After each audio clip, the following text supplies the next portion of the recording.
Good evening, sir. Good evening. Please mute. Please mute.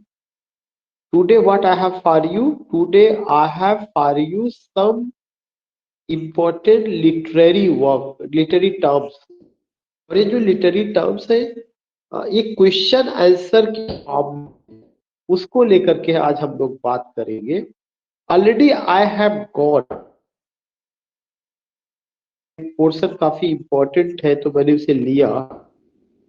Discuss with you round character, soliloquy, neo classicism, mock epic, complex plot, log, blank words. तो मैं सबसे पहला ले रहा हूँ।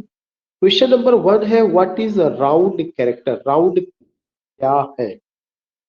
ये क्वेश्चन कई बार पूछा जा चुका है और है इसको जो है सबसे पहले जिन्होंने या कैरेक्टर को दो हिस्सों में बांटा, उनका नाम है E M M dot Forster, FRSTER। E M Forster ने कैरेक्टर को लेकर के बात किया कि there are two types of character, round and flat character. ये बात उन्होंने किसमें किया था? किया हुआ ASPECT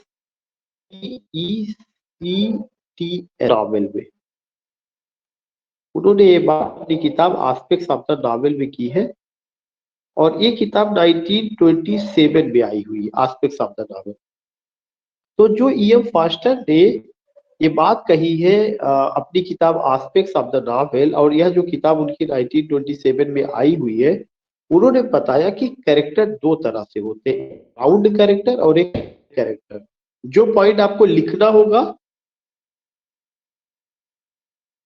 रखिए, नोट करते चलिए। तो एस्पेक्ट्स ऑफ द नॉवेल में ईएम फास्टर, जो मॉडर्न एज के वेल नोन, का पूरा नाम है एडवर्ड मॉर्गन फास्टर, बताया कि कैरेक्टर दो तरह से होता है। कितने तरह से होता है? दो तरह से होता है। एक कैरेक्टर आपका क्या है? एक कैरेक्टर आपका राउंड कैरेक्टर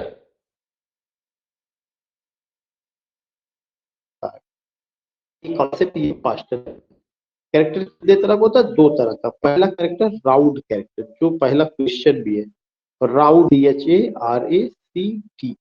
दूसरा कैरेक्टर कौन सा है? Flat character, FLAT, flat character.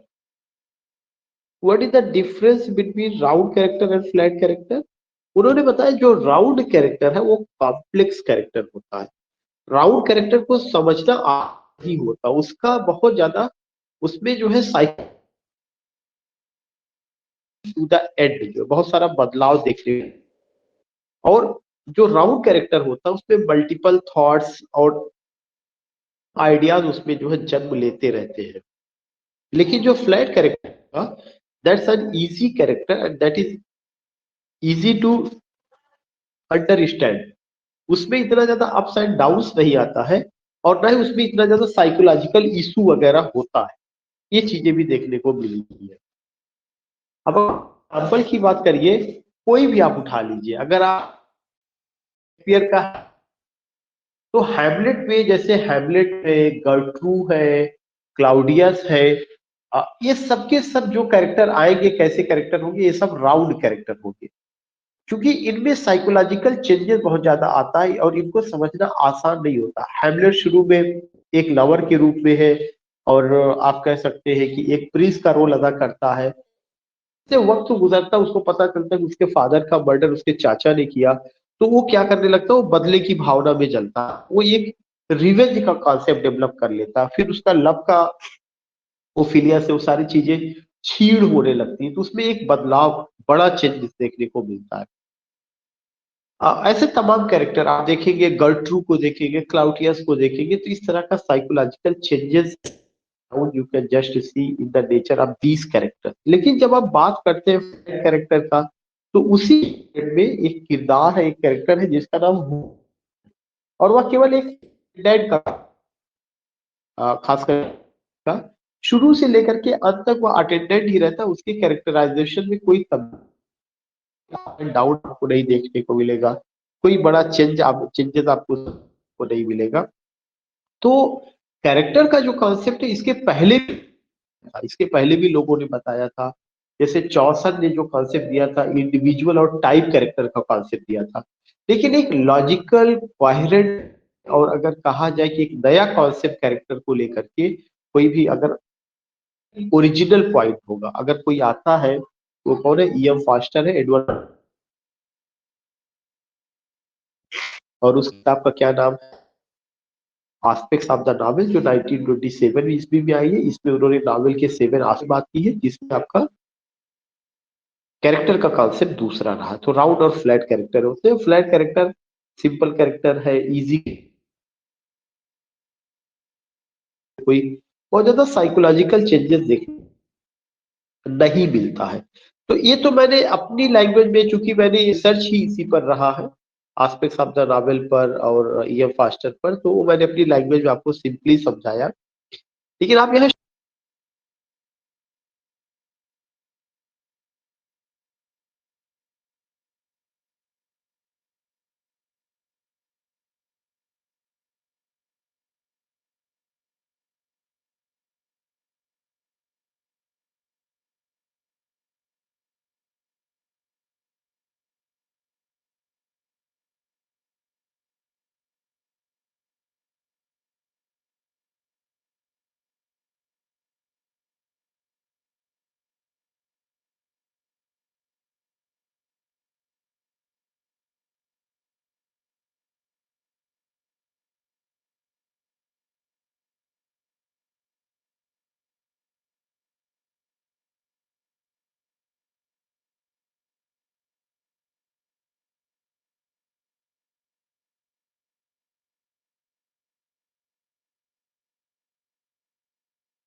Sir की आवाज जा रही है आप लोगों की तरफ?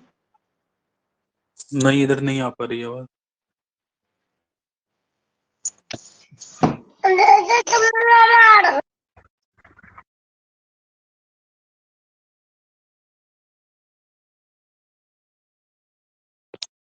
Hello, yes sir, yes sir. Hello sir.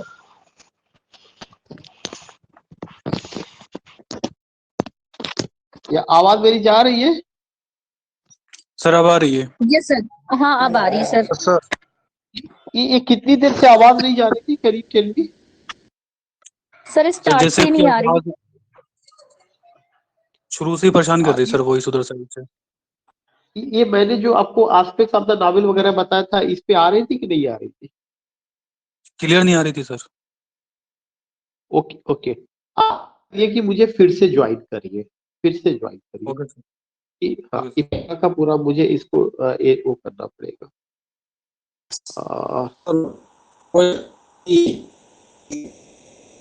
Got it. Today, what I have for you today, I have some important literary terms. और जो पहला लिटरेरी टर्म्स है, उसका जो नाम है, उसका क्या नाम है? सबसे पहला जो क्वेश्चन पूछा गया है, that is what is the round character. The question is what? The question is what is round character. Round character को लेकर के क्वेश्चन पूछा गया है। तो अगर आप जब भी बात करते हैं कि राउंड कैरेक्टर तो राउंड कैरेक्टर का जो कॉन्सेप्ट है, सबसे पहले हमें ये पता होना चाहिए इसको किसने दिया हुआ है। राउंड कैरेक्टर का concept English novelist E.M. Foster ने दिया। किसने दिया? E.M. फॉस्टर ने। E.M. Foster, FORSTER, E.M. Foster ने दिया। ए से एडवर्ड, एम से Morgan, FORSTER। Edward Morgan foster ने कैरेक्टर को लेकर के बताया कि कैरेक्टर दो तरह का होता है, एक कैरेक्टर होता है और एक फ्लैट कैरेक्टर होता है। ये बात उन्होंने किस में बताई है? ये बात उन्होंने एस्पेक्ट्स ऑफ द नॉवेल में बताई। ASPECS, किसमें उन्होंने बताया? एस्पेक्ट्स ऑफ द नॉवेल में बताया। और एक कब आई थी? 1927 में आई थी। एस्पेक्ट्स ऑफ द नॉवेल 1927 में आई हुई उनकी किताब।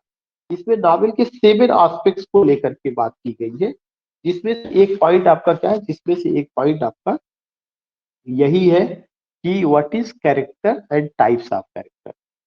तो एक इंफॉर्मेशन आपको ये मिला कि E.M. फॉस्टर जो मॉडर्न नॉवलिस्ट हैं जिनका नाम है एडवर्ड मार्गन फॉस्टर, उन्होंने कैरेक्टर का किया और कैरेक्टर को दो हिस्सों में बांटा, राउंड कैरेक्टर और फ्लैट कैरेक्टर। किस किताब में? ऑफ द नॉवेल में, जो 1927 में आई है। इसके अलावा फास्टर को लेकर के जो TGT या PGT में क्वेश्चन है वो आया तो नहीं ऐसा, लेकिन एक चीज ये आ सकता है कि फास्टर रहे उनके एक आध नावल जो आपने पढ़ा है खास करके, उसका नाम, एक नावल है जिसका नाम अ पैसेज टू इंडिया। अक्सर करके ये थर्ड ईयर में यूनिवर्सिटी ऑफ इलाहाबाद में पहले थी और भी जगहों पे, अ पैसेज टू इंडिया, जिसमें कोलोनियलिज्म को लेकर के बात होती है। ये 1924 में पब्लिश हुई है। इनका एक और नावल है, इसमें कोलोनियल इंडिया को लेकर बात की गई। इनका एक और नावल है माउरिस, MAURIC, इसमें होमोसेक्सुअलिटी थीम है, उसको लेके बात की गई है। मैं उधर बहुत डिटेल में नहीं जाना चाहता। इंपॉर्टेंट पॉइंट है कि फ्लैट कैरेक्टर क्या होता है। एक ऐसा कैरेक्टर है जिसको आप कह सकते हैं कि राउंड कैरेक्टर, कैसा कैरेक्टर होता है? Complex character. और ये समझना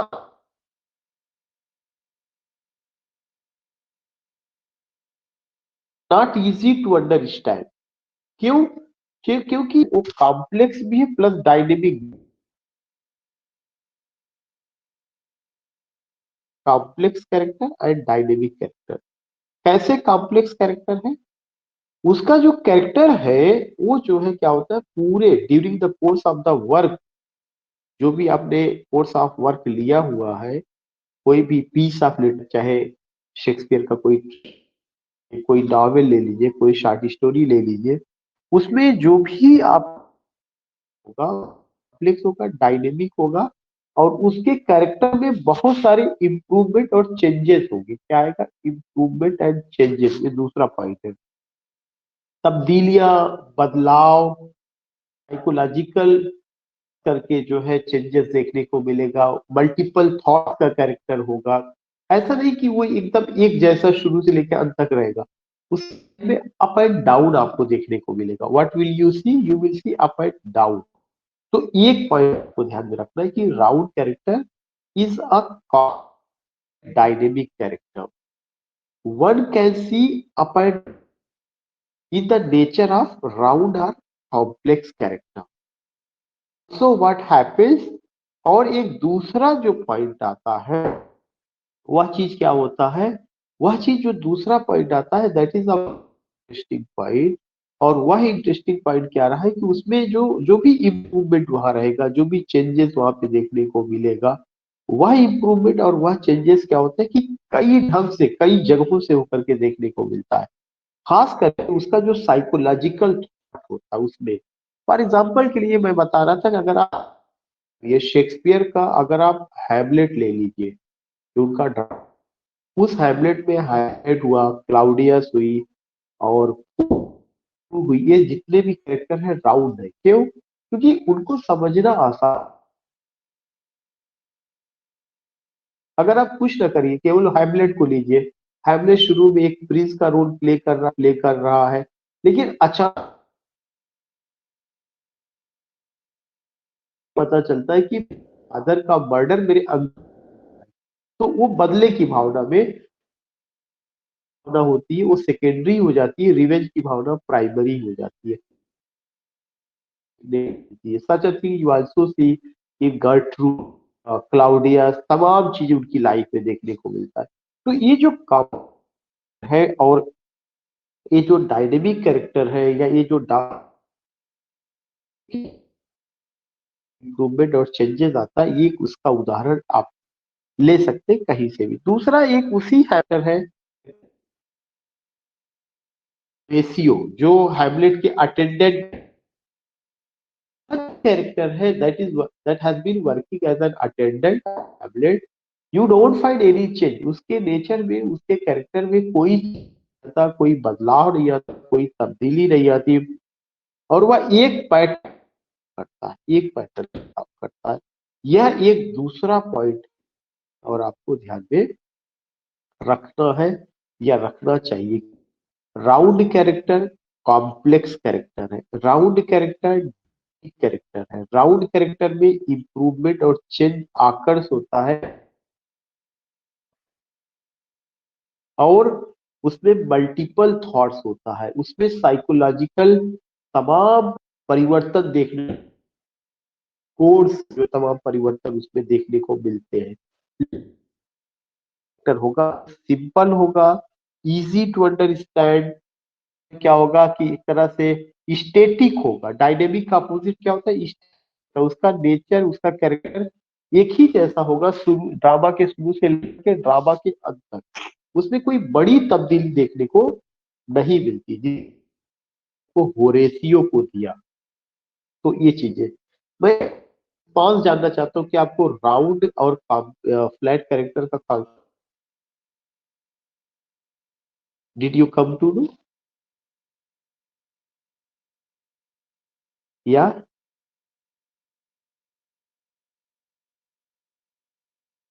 अगर मेरी आवाज आपको राउंड और फ्लैट कैरेक्टर समझ में आ गया तो write down yes, you can unmute and say yes. अगर नहीं समझ में आया, you can write down no. Yes sir. Okay, now question number 2 है, बहुत इंपॉर्टेंट है। वो क्या है? What is सालिलिकी? सालिलिकी क्या पूछा जा चुका है, एक बार नहीं कई बार पूछा जा चुका है। What is the soliloquy? Soliloquy is a device used in drama. Soliloquy एक डिवाइस होती है। डिवाइस कैसा डिवाइस? लिटरेरी डिवाइस, जिसको आप कह सकते हैं शुद्ध हिंदी में अगर डिवाइस समझिए कि एक यंत्र टाइप का, जिसको आप इंस्ट्रूमेंट के रूप में ले सकते हैं। जैसे तमाम जो है यंत्र होते हैं, उनको आप यूज करते हैं चीजों को बनाने के लिए, समझने के लिए। ऐसे ही लिटरेरी डिवाइस होता है, लिटरेचर के अपने यंत्र होते हैं, टूल्स होते हैं जिसको आप कहते हैं। तो उन्हीं टूल्स में से एक टूल क्या है? सालिलिकी है। यह एक लिटरेरी डिवाइस है जिसका यूज कहाँ पे किया जाता है? ड्रामा में किया जाता है। सालिलिकी is a literary device used in drama in which a character speaks to himself or herself, जिसमें एक कैरेक्टर ही क्या करेगा? अकेले अपने आप से बात करेगा। In which a character speaks to himself और हरसेल्फ, एक कैरेक्टर होगा वह खुद से बात करेगा, thinking loud, showing his feelings or thoughts to audience. और जब वह सोचेगा या जो भी बात करेगा तो जोर जोर से बोलेगा, बाई शोइंग हिज फीलिंग्स और थॉट्स टू ऑडियंस। और वह चाहता है कि उसकी जो फीलिंग्स है, जो थॉट्स है, वह ऑडियंस को सुनाई पड़े। तो सालिकी क्या है? यह एक लिटरेरी डिवाइस है, लेकिन इस लिटरेरी डिवाइस का यूज क्या किया जाता है? कुछ ऐसे डायलॉग्स कैरेक्टर की तरफ से बोले जाते हैं, और वह कैरेक्टर जब भी बोलेगा वह खुद से ही बोलेगा, वही बोलेगा, वही सुनेगा स्टेज पर, और साथ ही साथ ऑडियंस से खुद से बोलेगा, लेकिन इतना जोर से बोलेगा कि ऑडियंस भी सुने।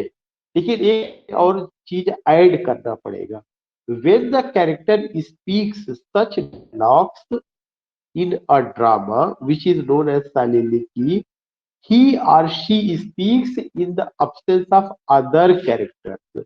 तो एक पॉइंट आपको क्या ध्यान में रखना है, absence of other characters, absence of other characters, वह जो भी बोलेगा दूसरे कैरेक्टर्स के absence में बोलेगा. This is another important point.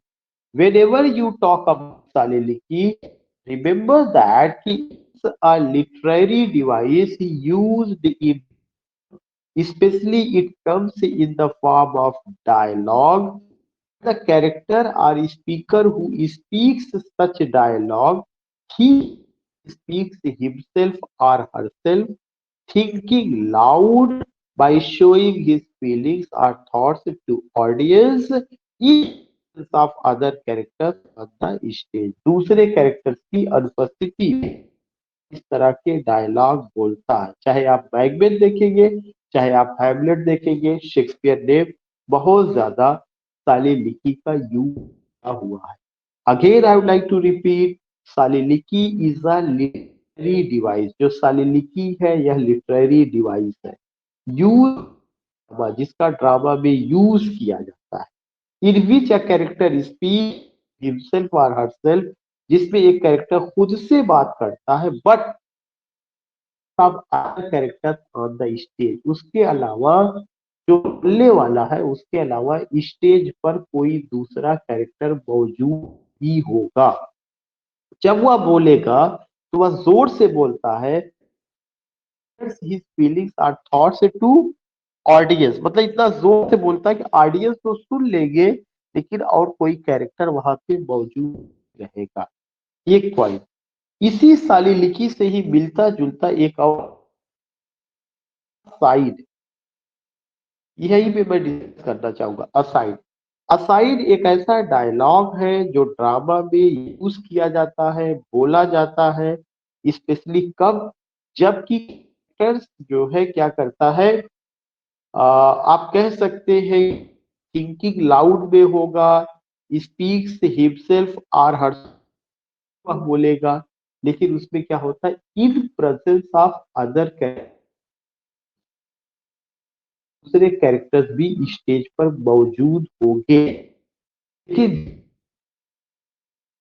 और दूसरे कैरेक्टर्स स्टेज पर मौजूद होंगे तो वह थोड़ा साइड में जा करके, साइड मतलब थोड़ा सा हट कर, थोड़ा सा बगल हो करके, कीपिंग डिस्टेंस, दूरी बना करके, तो ऐसे डायलॉग को क्या कहा जाता है, ऐसे डायलॉग को असाइड कहा जाता है. What is it is called aside, उसको हम लोग असाइड.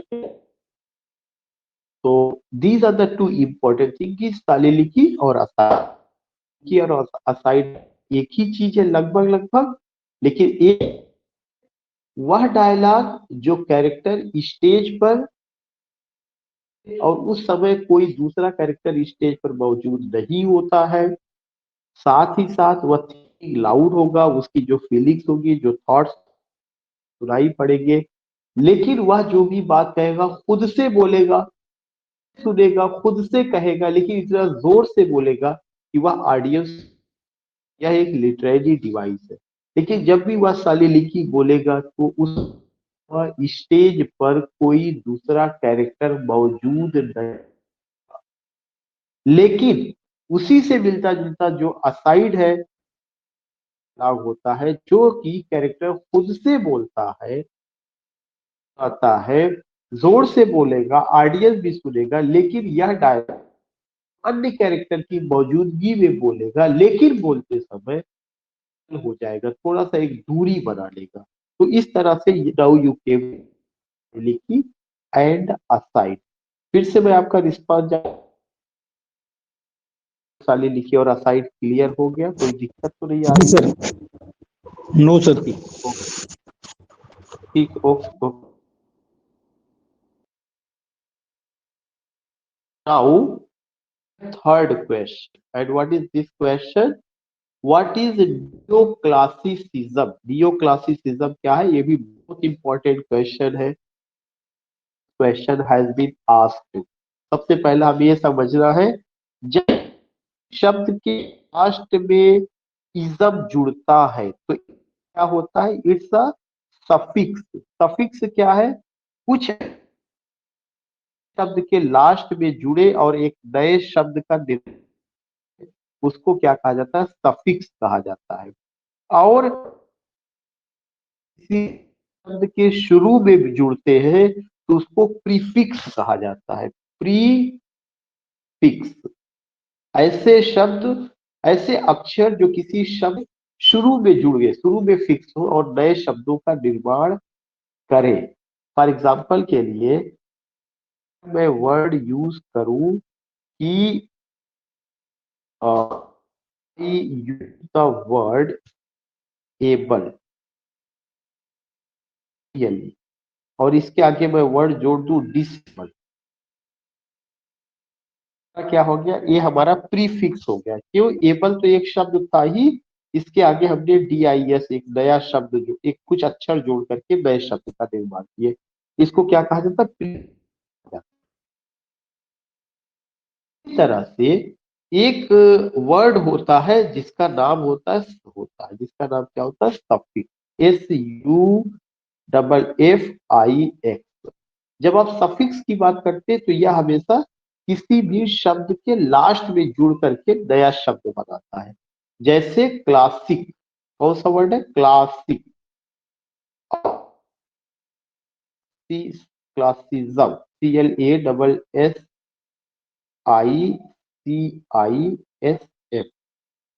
जो शब्द था वो क्या था, क्लासिक था। CLASSIC, ये एक शब्द था।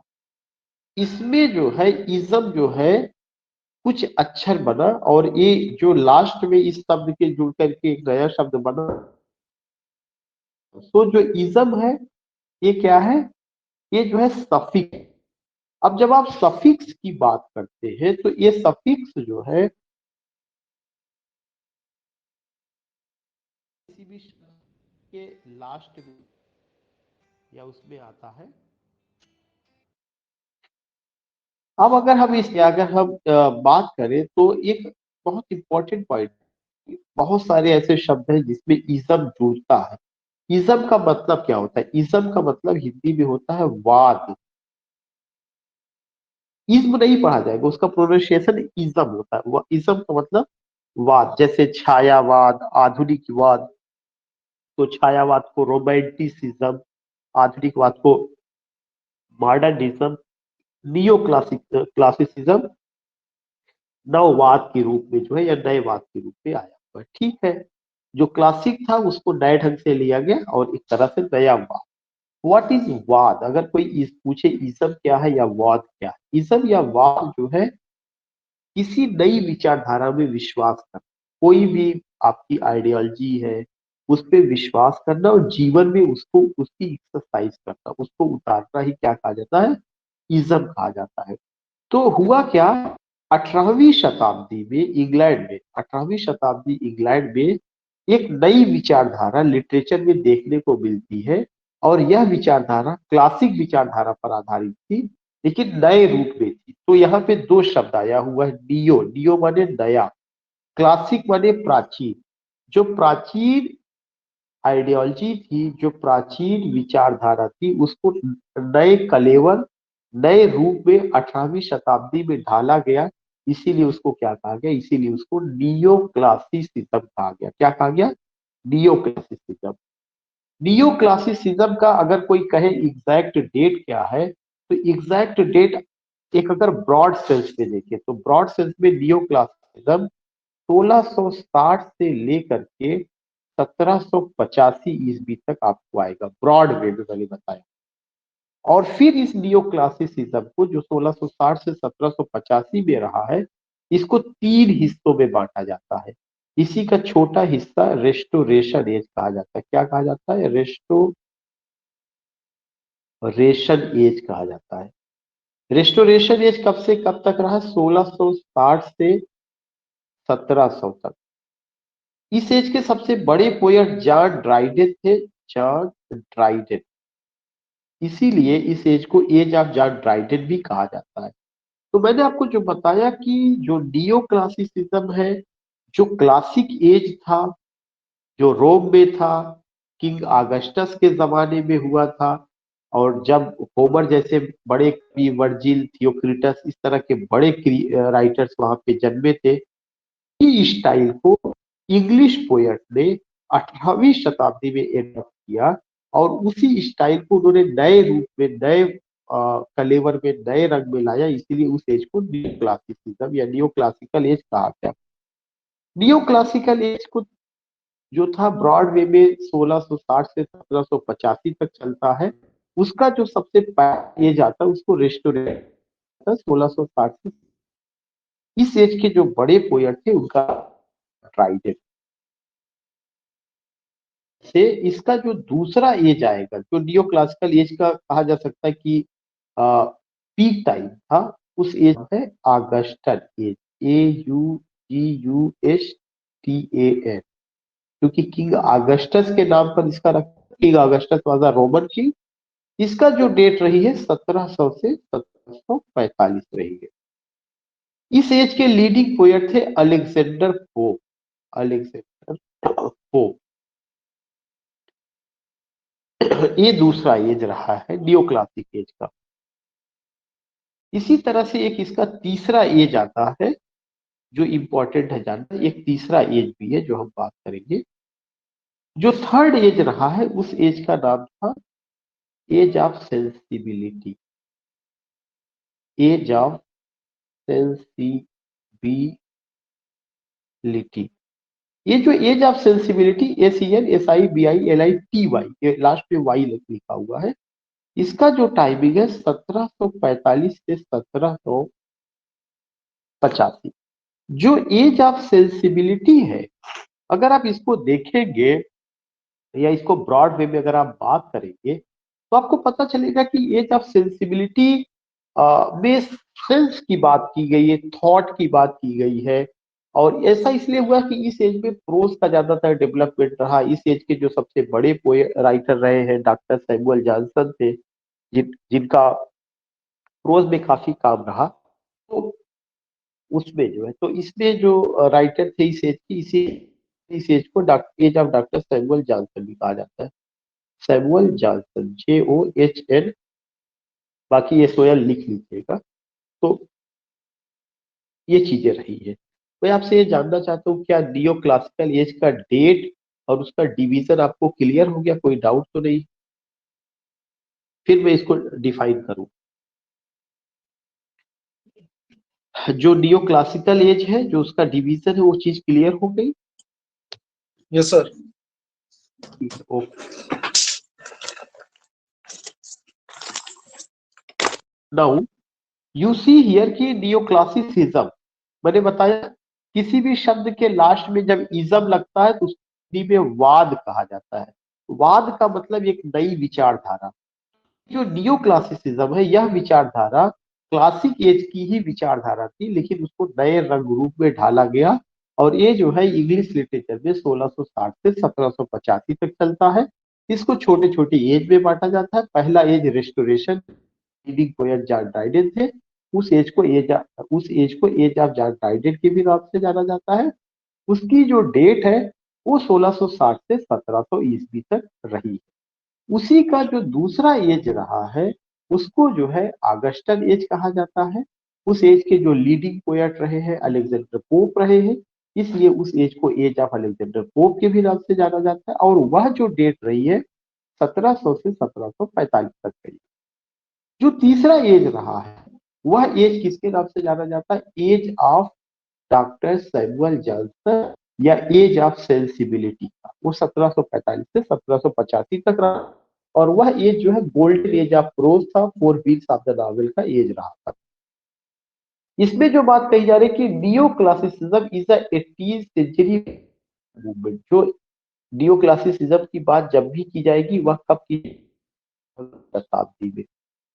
और यह वेस्टर्न मूवमेंट का मतलब ये हुआ कि इंग्लिश पोएट्स, जो आप कह सकते हैं ड्राइडेन हो गए, जॉन ड्राइडेन के अलावा अलेक्जेंडर पोप और उनके फॉलोअर्स, कोई कपलेट का बहुत ज्यादा यूज किए हुए हैं और पॉलिटिकल सटायर लिखा हुआ है, मॉक एपिक उन्होंने जन्म दिया है। सारे लोगों ने अपने से पहले जो इंग्लिश पोएट्स आए थे उसको उन्होंने फॉलो नहीं किया, बल्कि उनको फॉलो करने की जगह वो कहाँ पे चले जाते हैं, जो आपका होरेस का, होमर का थियोक्रिटस का या किंग अगस्टस का जो रोम का जमाना था, किंग अगस्टस का जो जमाना रोम में था, वहां पे जो लिटरेचर पनपा था, डेवलप हुआ था, उसको उन्होंने एक तरह से आइडियल माना और उस पैटर्न पर वो चले।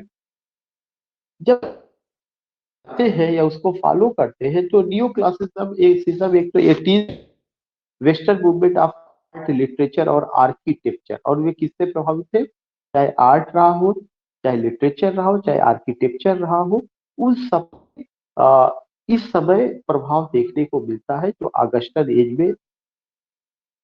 दे got inspiration from ancient Greek and ancient, जो ब्रिटिश राइटर थे, जो वेस्टर्न जो ये थे, उनको जो इंस्पिरेशन मिला वो कहाँ से मिला, एंशियंट ग्रीक, एंशियंट रोम से मिला। Where did they get inspiration, they got inspiration ancient Greece and Rome.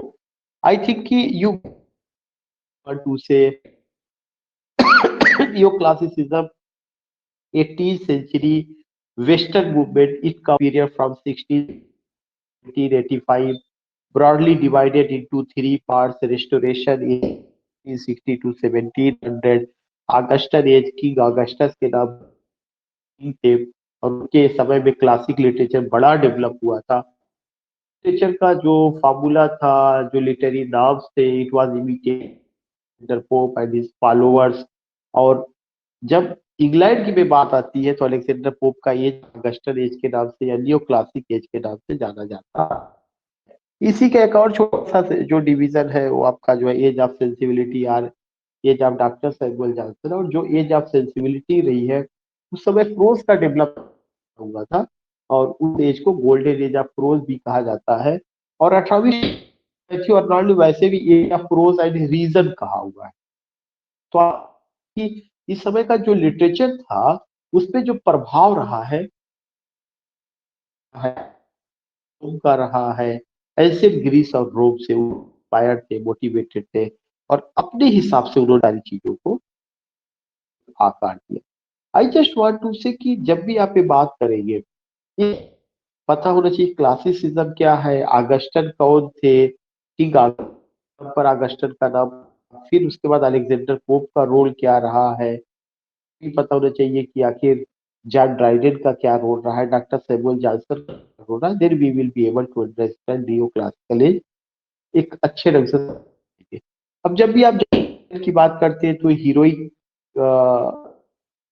Tragedy और उनका एक long narrative poem Absalom and Raphael, उनका heroic tragedy all for love हम सबको याद आता है। जब भी हम लोग की बात करते हैं तो फिर से वही हीरोइक कपलेट है, आयरनी है, सटायर है, मॉक एपिक है, जिसका एक उदाहरण रेप ऑफ द लॉक रहा है। उनकी और कुछ पोएम्स रही है, essay on man, essay criticism, epistle to doctor Arbuthnot, Dunciad, ये सब उनका सब इम्पोर्टेंट वर्क या इम्पोर्टेंट लिटरेरी पीसेस रहा है।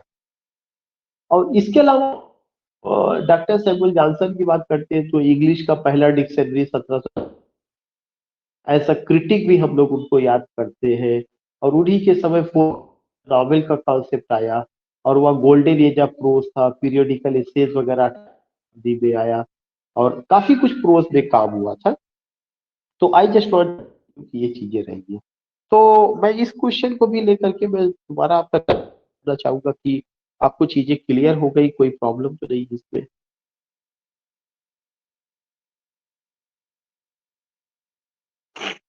या किसी को कोई problem? No problem, sir. Okay, next question for you, what is discuss किया था, मैंने पिक्चर भी पढ़ा हुआ है और भी, what is mock epic? Mock epic क्या है, पोयम होता है, और मॉक एपिक क्या है, what poetry, objective form of poetry. Objective form of poetry की खासियत ये होती है कि राइटर आर्ट रीडर से नहीं शेयर करता, ठीक or invent person or character, और उसके माध्यम से वह बातें रखता है। जो पोइट्री है उसमें एपिक आता है, बैलेंस आता है, ड्रामेटिक मोनोलॉग आता है, ये सब चीजें जो है आपका आती है। एक पॉइंट ये आता है ये क्या है, किस एज में आया एज अ लिटरेरी या लिटरेचर के एक फॉर्म के रूप में। तो मॉक एपिक तो का एक रूप है, और यह क्या है, यह मॉक एपिक डुप्लीकेट होता है, एपिक होता है। एपिक का कैसे डुप्लीकेट होता है, एपिक स्टाइल एपिक की होती है, उसी स्टाइल में ये लिखा जाएगा, लेकिन एपिक और एपिक का सब्जेक्ट मैटर दोनों ग्रांड होता है, दोनों अपने में है, यूनिक होता है, ग्रांड होता है, एलिवेटेड थॉट होता है, ट्रीटमेंट भी बहुत ही अच्छा होता है।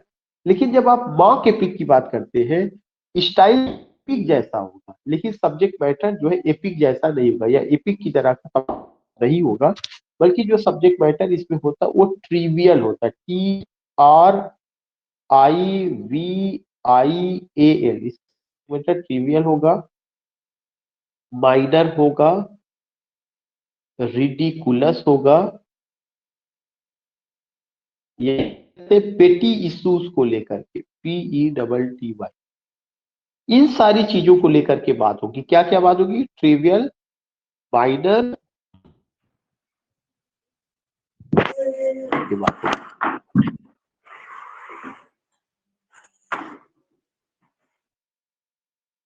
जो मॉक है ये 18वीं शताब्दी में ही आता है, इसकी पॉपुलैरिटी होती है, और अलेक्जेंडर पोप ने इसको काफी पॉपुलर था, और यह पैरोडी होता है, एक तरह का डुप्लीकेट होता है एपिक का। Mock epic is a poem, और इसमें किसका किसका यूज किया जाता है, सटायर का यूज होगा, एग्जैजरेशन, किसी चीज को बहुत बढ़ा चढ़ा के बताया जाएगा, आयरनी का यूज होगा, सार्काज्म का यूज होगा, is use to mock the subject, और इसमें जो भी सब्जेक्ट होगा उसकी मॉकिंग के लिए। तो सब्जेक्ट कैसा होगा, पेटी होगा, रेगुलस होगा, माइंड ट्रिवियल होगा, इनसिग्निफिकेंट, उतना ज्यादा महत्वपूर्ण नहीं होगा जो कि आप एपिक में देखते हैं। जैसे पैराडाइज अगर आप देखेंगे तो उस और ईव का क्या है, उनका डाउनफॉल या हीवे, और उनका फॉलिंग पूरे ह्यूमन रेस का फॉलिंग है। अगर देखा जाए तो पूरे ह्यूमन को कवर करने वाला सब्जेक्ट मैटर उसमें रहा है।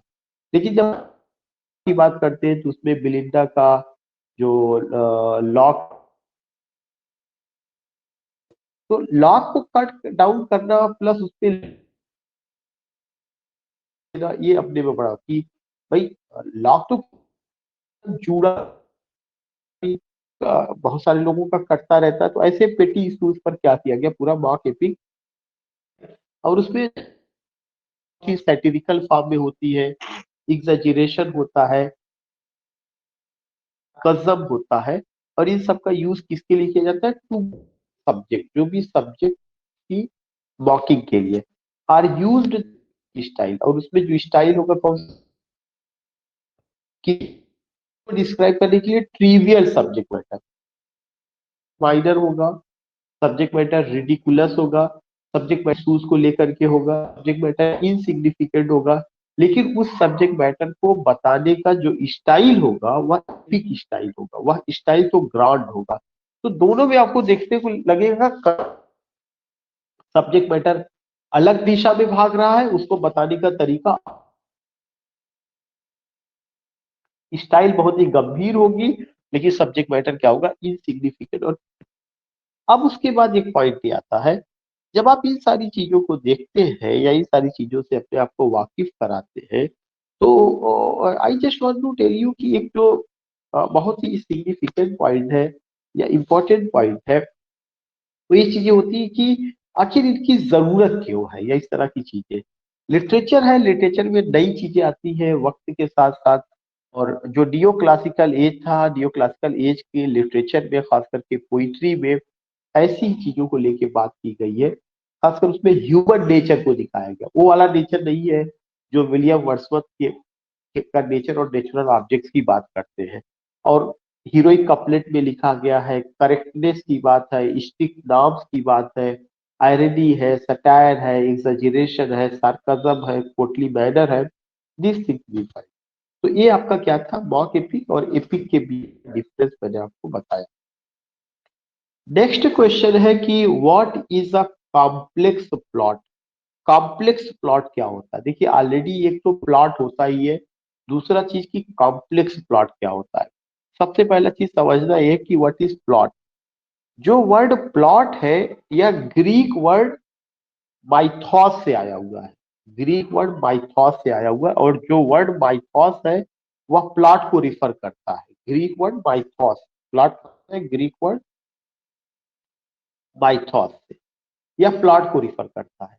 प्लॉट के लिए अरिस्टोटल कि plot is the soul of tragedy. अगर आपने पढ़ा होगा, सुना भी होगा कि अरिस्टोटल कहते हैं कि प्लॉट क्या है। अरिस्टोटल ने कहा plot is the soul of tragedy, is the soul of tragedy. और जो एक प्लॉट होता है उसका बिगिनिंग होता है, मिडिल होता है और एंड होता है। कोई भी जो एक अच्छा प्लॉट होगा उसका क्या होगा, उसका बिगिनिंग होगा, उसका मिडिल होगा और इसका एंड होगा। ये हमें समझना चाहिए। अरिस्टोटल तो कहते हैं plot is the soul of tragedy, but remember that कि प्लॉट का अपना एक बिगिनिंग होता है, प्लॉट का अपना मिडिल होता है, प्लॉट का अपना एंड होता है। ये चीजें भी देखने को मिलती है। अब सवाल उठता है कि उस प्लॉट पे कॉम्प्लेक्स प्लॉट क्या है। कॉम्प्लेक्स प्लॉट वह होता है जो कि जिसको समझना या जिसमें जो है कुछ प्रॉब्लम्स दिखाई गई है लेकिन उसको सॉल्व करना आसान ना हो। जैसे अभी आया था, राउंड कैरेक्टर को कॉम्प्लेक्स कैरेक्टर कहा जाता है, जिसको समझना आसान नहीं होता। कॉम्प्लेक्स कैरेक्टर की क्या खासियत है अरिस्टोटल की नजर में? A complex plot according to Aristotle is that, complex plot Aristotle की नजर में वह है जिसमें क्या होगा, पेरीपीटिया होगा, एनाग्नोरिसिस होगा और डिनाउमेंट होगा। तीन चीजें होनी चाहिए। क्या होना चाहिए? पेरीपीटिया, और क्या होगा, एनाग्नोरिसिस होगा और डिनाउमेंट होगा। विदाउट दिस, अगर ये चीजें नहीं है तो प्लॉट आपका कैसा होगा, वो सिंपल प्लॉट होगा। ये सारी की सारी चीजें हम जो है लोगों ने सुना हुआ है कि पेरीपीटिया भी सुना हुआ है। पेरीपीटिया मीन्स की reversal of the fortune. Peripeteia reversal of the fortune कैसे? अगर किसी की लाइफ में या कोई कैरेक्टर है उसके जीवन में कोई चीज बहुत अच्छा चल रहा है, अचानक बीच में ही, उसके जीवन के बीच में या उसकी लाइफ में कोई भी चीज ऐसा हो जो रिवर्स गियर लग जाए और अच्छा जो है किसमें तब्दील हो जाए, बुरे में तब्दील हो जाए। अच्छा जो है किसमें तब्दील हो जाए, बुरे में तब्दील हो जाए, ये भी दिखाई जाती है। वही मैंने अभी आपको बताया कि a good plot has a middle and end. Anagnorisis, something what, something revelation होता है चीजों का। एनाग्नोरिसिस रिविलेशन होता है, सेल्फ रिविलेशन होता है क्या, आपका क्या है, दैट इज द डिनाउमेंट उसका होता है। उसका एक एंडिंग होगा, एक क्लाइमैक्स पे पहुंचेगा, स्टोरी क्लाइमैक्स पहुंचेगा। सो ये जितने शब्द है, चाहे वो एनाग्ना लेकर के होगा, चाहे पेरिपीटिया होगा, चाहे डिनाउमेंट होगा, ये तीन इंपॉर्टेंट है जो अरिस्टोटल की नजर में होना चाहिए, तभी कोई भी प्लॉट कॉम्प्लेक्स प्लॉट। वैसे प्लॉट का क्या है, प्लॉट जो है ग्रीक वर्ड माइथॉस से आया, जिसका मतलब होता है कि एक स्टोरी की शक्ल में कोई चीज है और उसमें जो चीज बताई जाती है सिस्टमेटिक, इसका बिगनिंग होगा, मिडिल होगा और एंड होगा। कॉम्प्लेक्स प्लॉट में तीन चीजें, पेरीपीटिया, एनाग्नोसिस और डिनाउमेंट। इंटीरियर मोनोलॉग, इंटीरियर मोनोलॉग क्या है? अभी मैंने आपको बताया जितने टर्म है उनकी अपनी खासियत भी है। जैसे आपको मैंने बताया कि हुआ था, सलिलिकी के अलावा असाइड हुआ था, उसी पैटर्न पे पोइट्री में, उसी पैटर्न पे क्या होता है पोइट्री में, जब कोई कैरेक्टर अपने इंटरनल थॉट्स, इंटरनल फीलिंग्स और इंटरनल इमोशंस को शेयर करता है एक ड्रामेटिक या नैरेटिव फॉर्म में, तो उस regarded So I was telling you what I was telling you about interior monologue. और जब आप इंटीरियर मोनोलॉग की बात करते हैं तो मैंने बताया कि इंटीरियर मोनोलॉग जो है यह एक ऐसा आप कह सकते हैं लिटरेरी डिवाइस है जिसका यूज पोइट्री में किया जाता है, और इसके माध्यम से जो भी आपका कैरेक्टर है वह इंटरनल थॉट्स को, उसके मन मस्तिष्क में क्या चल रहा है, उसके अंदर की फीलिंग्स क्या है, उसके अंदर की इमोशंस क्या है, वह कैरेक्टर क्या करता है, इसको ड्रामेटिक या नैरेटिव फॉर्म में बताएगा या ड्रामेटिक या नैरेटिव फॉर्म में प्रेजेंट करता है। और interior monologue I am not saying कि इट्स इक्वल टू, लेकिन हम ये कह सकते हैं कि there is a similarity between interior monologue और सालिलिकी के बीच में। सालिलिकी ड्रामा में यूज किया जाता है, इंटीरियर मोनोलॉग जो है पोइट्री का हिस्सा है। और ये जो इंटीरियर मोनोलॉग है, मैंने बताया कि यही चीजें दिखाने की कोशिश की जाती है कि what is happening within the heart mind soul of a character, वह उसको रिवील करता है, अपने थॉट को, अपनी फीलिंग्स को, अपनी इमोशंस को। इसका एक खूबसूरत उदाहरण जो है टी.एस. एलियट का पोयम है। टी.एस. ई से एलियट का पोयम है। कौन सी पोयम है? लव। एल से लव, एस से सॉन्ग, लव सॉन्ग ऑफ, जे से जे ही है उसमें, ए से अल्फ्रेड, पी से प्रूफ रॉक। हो सकता है आपने नाम सुना हो, पढ़ा भी हो। टी.एस. एलियट का एक पोयम है, टी से टॉमस, एस से ईस्टस, ई से एलियट। उस पोयम का नाम है love song of J Alfred Prufrock. उसमें जो है टी.एस. एलियट ने क्या किया हुआ है, इंटीरियर मोनोलॉग को लेकर के उन्होंने बहुत खूबसूरत ढंग से बताया है, खास करके प्रूफराक के कैरेक्टर पे। तो इंटीरियर मोनोलॉग भी हमें समझना जरूरी है कि व्हाट हैपेंस या what do you find here. Last आज की क्लास का जो टर्म है वो आपका क्या है कि ब्लैंक वर्स। ऑलरेडी आपने इसे पढ़ा है, जानते भी है। Blank verse is a form of poetry, एक तरह का फॉर्म ऑफ पोइट्री ही है, या ब्लैंक वर्स जो फॉर्म ऑफ वर्स है, that written in iambic pentameter. किस में लिखा जाता है? आयाम्बिक पेंटामीटर में। और अनराइम्ड होता है। क्या होता है? अनराइम्ड। दो चीजें आपको ध्यान में रखना है कि ब्लैंक वर्स आयाम्बिक पेंटामीटर में होता है और साथ ही साथ अनराइम्ड होता है। आयाम्बिक पेंटामीटर एंड अनराइम्ड। इससे रिलेटेड कुछ और भी क्वेश्चन पूछे जा चुके, मैं सारा चीज क्लियर कर दूं यहाँ पर कि what do you see in blank words. Blank words में एक तो सबसे पहला चीज क्या बताया गया कि आयाम्बिक पेंटामीटर, IAMBIC। आयाम्बिक एक मीटर होता है जिसमें पहला सिलेबल अनस्ट्रेस होगा, अनस्ट्रेस होगा। अगर कभी कोई आपसे पूछेगा कि आयाम्बिक मीटर कैसा होता है, आयाम्बिक मीटर एक ऐसा मीटर होता है जिसमें पहला सिलेबल अनस्ट्रेस होगा, और जो फॉलोइंग होगा वह स्ट्रेस्ड होगा, STRESSD। Unstressed syllable is followed by stressed. पहला अनस्ट्रेस्ड सिलेबल फिर स्ट्रेस्ड होगा। उस मीटर को क्या कहा जाता है? आयाम्बिक मीटर कहा जाता है। एक चीज है। दूसरा चीज था पेंटा। पेंटा का मतलब होता है 5।